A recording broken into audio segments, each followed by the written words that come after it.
Hi guys, welcome to SMS creations YouTube channel. நீங்கள் பார்க்க போகிறது என்னென்னா வாடிவாசல் நாவலோட பார்ட் 2.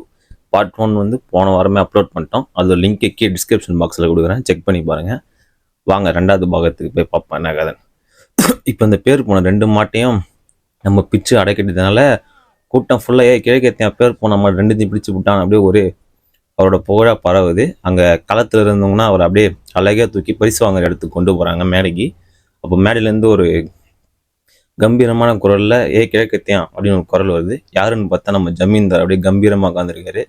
என்னப்பா பேருக்கு 2 மாடு முடிச்சு உங்கள் ஊருக்கு பெருமை சேர்த்திட்ட, வாடிப்புறம் காலை எதனா பிடிச்சி பார்க்குறியா அப்படின்னு கேட்குறாப்புல.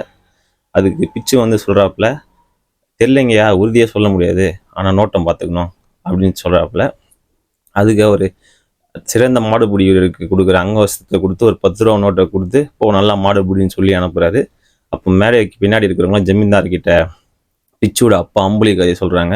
இந்த காலையை பிடிக்கும் போது தான் 3 வருஷத்துக்கு முன்னாடி அவங்க அப்பா செத்துட்டாரு, அதுக்கு பழி வாங்க தான் இந்த மாட்டை அடக்கிறதுக்கு இந்த பையன் வந்திருப்பான் போல அப்படின்னு சொல்கிறாங்க. அதுக்கு ஜமீன்தார் சொல்கிறாரு, அதுதான் என் நெஞ்சுக்கு முன்னாடியே வந்து சொல்லிட்டு போகிறானே, சொல்லாமல் அப்பயே தெரியல எதுக்கு வந்திருக்கான் அப்படின்னு சொல்லிட்டு அப்புறம் களத்துக்கு போயிடுறாங்க பிச்சு மருதம் எல்லாம். இப்போ வாடி வாசலே ஒரே ஆர்ப்பரிப்பாக இருக்குது, பிச்சு பிச்சுன்னு. இப்போ அடுத்த அறிவிப்பு வந்து ஜமீன்தாரோட காலை வருது, பார்த்து இருந்துக்க எல்லாம் அப்படின்னு சொல்கிறாங்க. கூட்டமே அமைதியாகிடுது. வாடி வாசலில் இருக்கிறவங்கலாம் முன் வரிசைக்கு போட்டி போடுறவங்களாம் இப்போ 2வது 3வது வரிசைக்கு போட்டி போடுறாங்க. பாதி பேர் மேடையோட காலில் ஏறிக்கிறாங்க. கால் அப்படியே மெதுவாக வாடியிலேருந்து வெளியே வந்து அப்படி பார்க்குது. சிங்கம் மாதிரி நிற்கிது. அதோட மூச்சு காற்று அப்படியே நெருப்பு மாதிரி அடிக்குது தரையில். பிச்சும் மருந்தனும் எங்கன்னு சொல்லிட்டு கூட்டமே தேடுது. கூட்டத்தில் வந்து சில பேர் எங்கே கிழக்கத்தியா பயந்து ஓட்டான் அப்படின்னு பேசுகிறாங்க. மாடு வந்து நிற்கிது. அப்போ பின்னாடி இருந்து டுர்ரின்னு ஒரு குரல் வருது. அந்த குரலை கேட்டவுடனே மாடு திரும்பி பார்க்குது. திரும்பி பார்த்தா பிச்சு மருதனும் மாடு நோட்டம் பார்க்கறதுக்காக கூட்டமாக பின்னாடி நின்று இருந்திருக்காங்க. இந்த கேவலமான செயலை செஞ்சது யாருன்னு பார்த்தா நம்ம ஜமீன்தாரோட வேலைக்காரன் மருகு. இது கூட்டத்தில் இருந்த யாருக்கும் பிடிக்கல, என் ஜமீன்தாருக்குமே கூட பிடிக்கல. கிழவன் வந்து ஒரு பெரிய குரலில் நல்லா சத்தமாக திட்டி போடுறாரு. மாடு இப்போ பிச்சு மருதன் மட்டும் பார்க்குது.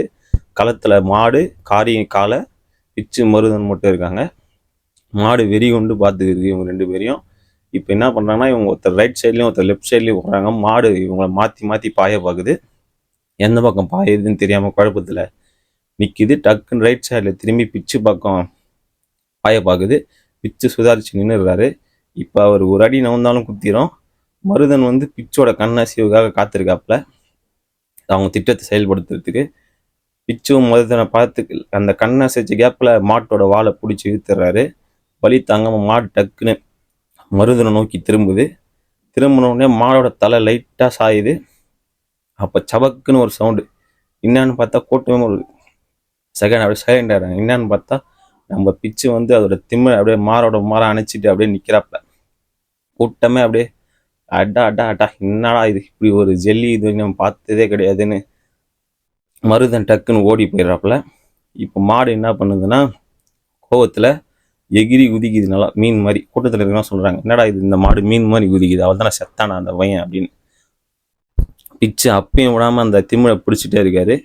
அந்த கோவத்தில் மாடு திருப்பி 2வது தவுது. அப்பயும் அந்த திமிழை விடாமல் பிடிச்சிருக்காரு. கூட்டத்துலேருந்து ஒரே சத்தம், விட்றாதப்பா கமான் எல்லாம் சேரப் பண்ணுறாங்க. மாடு ரொம்ப கோவமாய் 3வது தவளை இன்னும் அசுரத்தனமான பாய்ச்சலில் பாயுது. பிச்சுவால் சமாளிக்க முடியல அந்த பாய்ச்சலை.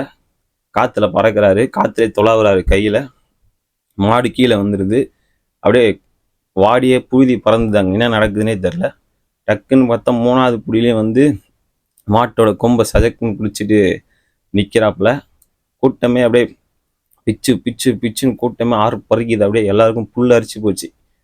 நம்ம வாழ்க்கை இது வரைக்கும் இந்த மாதிரி ஒரு விளையாட்டை பார்த்துதுன்னு. ஜமீன்தாரும் எழுந்து நின்று கை தட்டி பார்த்துக்கிருக்காரு இந்த விளையாட்டை. இப்போ வந்து மாடு அடக்கியாச்சு. ஆனால் மாட்டோட கொம்புக்கு நடுவில் இருக்கிற அந்த சங்கிலி எடுக்கணும், அப்போ தான் மாடு அடக்கினதா கணக்கு. அதுக்காக என்ன பண்ணுறோன்னா, கொம்பை பிடிச்சி லைட்டாக அழுத்துறாப்புல. அழுத்தி அந்த செயினை எடுத்துட்டு மாடை முன்பக்கமாக தள்ளி விட்டு பின்பக்கமாக இவர் விழுந்துடுறாரு. பிடிப்பட்டத்தில் கோபமான மாடு வந்து என்ன பண்ணுதுன்னா, இருக்கிற பிச்சை நோக்கி குடலை நோக்கி இந்த கொம்பை பாய பார்க்குது, கொம்பை வச்சு குத்த பார்க்குது. அப்போ பிச்சு என்ன பண்ணுறான்னா, அந்த முதுகை வச்சு தலையில் ஒரு வட்டம் போடாது, மிஸ் ஆகி வந்து மண்ணில் போய் சொரியுது கொம்பு. மாடு ஒன்றும் டென்ஷன் ஆகிடுது. டக்குன்னு மருதன் வந்து என்ன பண்ணுறாருன்னா வாடியிலேருந்து ஒடியாந்து வாழை பிடிச்சி இசுறாரு. டக்குன்னு வழியில் மாடு திரும்பி பார்க்குது. திரும்பத்துக்குள்ளேயும் மருதன் வந்து சிட்டா பறந்து போயிடுறாப்புல. அப்படி அந்த மாடு டக்குன்னு திரும்பும் போது தொடையில பிச்சுக்கு கொம்பு போட்டு ரத்தம் ஊற்றுது. மாடு வந்து கோவத்தில் என்ன பண்ணுறதுன்னு தெரியாமல் கூட்டத்தை நோக்கி வாடியிலேருந்து அதுவே ஒரு வழியை உருவாக்கி ஓடிக்கிட்டு இருக்கு. வழியெல்லாம் சத்தக்குன்னு சவுண்டு. பார்க்குறவங்களாம் குத்தின்னு போகுது. அங்கங்கே சவுண்டு, தூக்கு எல்லாம் ஆஸ்பத்திரி தூக்கணும். மாடு மாட்டு ஓடிட்டு இருக்கு. கூட்டத்தில் இருக்கவங்க, வாடியில் இருக்கவங்க எல்லாம் வந்து வா ஆஸ்பத்திரிக்கு போகலான்னு சொல்கிறாங்க. இல்லை பிச்சு வந்து இல்லை நான் வந்து ஜமீன்தாரை பார்க்கணும் அப்படின்னு சொல்கிறாரு. அப்போ மருதன் அங்கே வரான். மருதங்கிட்ட வந்து எங்கள் அப்பா ஆசையை நிறைவேற்றிட்டல, அந்த மாடை அடக்கிட்டல, எங்கள் அப்பனுக்கு இப்போ நிறைய குளிர்ந்துருக்கலாம் அப்படின்னு கண்ணீர் மல்க சொல்கிறாரு. தாத்தாவுக்கும் கண்ணீரில் என்ன பேசுறது தெரியல, மருதனுக்கு என்ன பேசுறதுன்னு தெரில. அப்போ ஜமீன்தார் வந்து அங்கே பரிசுகளோடு வராரு. வந்து பரிசுகளெல்லாம் போட்டு விட்டு மெடல்லாம் போட்டு விட்டு ஒரு 100 ரூபாய் காசை கொடுக்குறாரு. அப்போ வந்து பிச்சை வந்து ஜமீன்தார்கிட்ட சொல்கிறாரு, இப்போ மாடை பிடிக்கணும்லாம் இந்த நாய் இந்த ஜல்லிக்கட்டுக்கு வரல ஐயா. எங்கள் அப்பா சாகத்துக்கு முன்னாடி கூட இந்த கைதி அடக்க முடியலேன்னு சொல்லி முடித்துக்குள்ளேயும் அப்படின்னு சொல்லி கண் கலங்கினாரு. பரவாயில்லப்பான்னு ஜமீன்தார் சொல்லி என் கார்லேயே ஹாஸ்பிட்டலுக்கு கூட்டிட்டு போங்கன்னு சொல்கிறாரு. அங்கேருந்து சில இளைஞர்கள்லாம் பிச்சை தூக்கிட்டு ஜமீன்தார் காரில் வச்சு ஆஸ்பத்திரிக்கு கொண்டு போகிறாங்க. டக்குன்னு ஜமீன்தாரோட முகம் வந்து கொடூரமாக மாறி அங்கே இருக்கிறவங்ககிட்ட அந்த கழுது எங்கன்னு கேட்குறாரு. அது தனியாக ஆத்தங்கரையை நோக்கி ஓடி இருக்கு அப்படின்னு சொல்கிறாங்க. ஜமீன்தாரோட ஆட்களும் போகிறாங்க. வளர்க்குறவங்க சாப்பாடு வைக்கிறவங்க யாருமே கிட்ட நெருங்க விடாமல் கோவத்தில் ஆற்று மணலில் குத்தி பேத்திக்கிருக்கு. தூரத்துலேருந்து ஜமீன்தார் அதை பார்க்குறாரு. இன்னும் உனக்கு என்ன திமிரி வேண்டிய இருக்குது, அதான் என் பேருக்கு கலங்க விளை வச்சிட்டல அப்படின்னு சொல்லிட்டு இடுப்பில் இந்த ரிவால்வரை எடுத்து மாடை நோக்கி எய்ம் பண்ணுறாரு. எய்ம் பண்ணி சுட்டுறாரு. சுட்ட உடனே மாடு வந்து அப்படியே உட்கார்ற பொசிஷனுக்கு போய் சாஞ்சி கடைசியாக கோவமாக ஒரு உதச்சிட்டு செத்துருது. மாட்டோட வாயிலேருந்து ரத்தம் வருது. மாடு கண்ணை மூடி இறந்து போயிடுது. ஜமீன்தார் வாங்க போகலாம் அப்படின்னு சொல்லிட்டு போகிறாரு. இந்த செல்லாய் ஜல்லிக்கட்டு வந்து இதோட முடிவடையுது. கதையும் முடிவடையுது. இந்த கதையை வந்து நான் படித்து 1.5 மாதத்துக்கு மேலே ஆயிடுச்சு. அதில் இருக்கிற எல்லா கேரக்டரும் எனக்கு மறைஞ்சு போனாலும் இந்த காரியன்ற காலையும் திமிரும் எனக்கு என் மனசில் நீங்காமல் நின்றுட்டுருக்கு. அதை உங்ககிட்ட பகிரணுன்னு தான் இந்த வீடியோவை நான் மேக் பண்ணேன். இந்த மாதிரி சிறந்த சிறுகதைகள், நாவல்கள் நம்ம தமிழில் வந்து நிறைய எழுதியிருக்காங்க பல ஆசிரியர்கள். அதெல்லாம் நம்ம டைரக்டருக்கு வந்து படமாக எடுக்கணும். நம்ம மண் சார்ந்த படங்கள், நம்ம பாரம்பரியத்தை கூறிய படங்கள் அது மாதிரி எடுக்கணும். அதை தொடர்ந்து பண்ணிகிட்ருக்க வெற்றிமாறன் சாருக்கு வந்து ஹேட்ஸ் ஆஃப். நீங்கள் வந்து வேணால் இந்த வீடியோவை வந்து சேவ் பண்ணி வச்சிங்க. வாடிவாசல் தான் ஒரு இந்திய சினிமாவை திரும்பி பார்க்குற ஒரு படமாக இருக்கும். சூர்யா சாரோட கெரியரில் ஒரு பெஸ்ட் படமாக இருக்கும். நீங்கள் வேணால் சேவ் பண்ணிங்க இந்த வீடியோவை, நான் சொல்கிறேன்.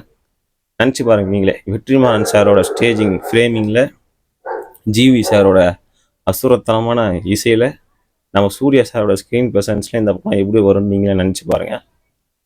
இது மட்டும் இல்லாமல் எஸ்எம்எஸ் கிரியேஷன்ஸில் இன்னும் நிறையா வீடியோ வரப்போகுது. Short films, web series, movie reviews, இன்னும் நிறையா பிளான்ஸ் இருக்குது. சினிமா பற்றி நிறையா நியூஸஸ், எக்ஸ்க்ளூசிவ் நியூஸஸ்லாம் வரப்போகுது. அது நீங்கள் என்ன பண்ணணும், சப்ஸ்கிரைப் பண்ணணும், பக்கத்தில் இருக்கிற பெல் பட்டனை ப்ரெஸ் பண்ணி வச்சுங்க. Bye guys, stay safe.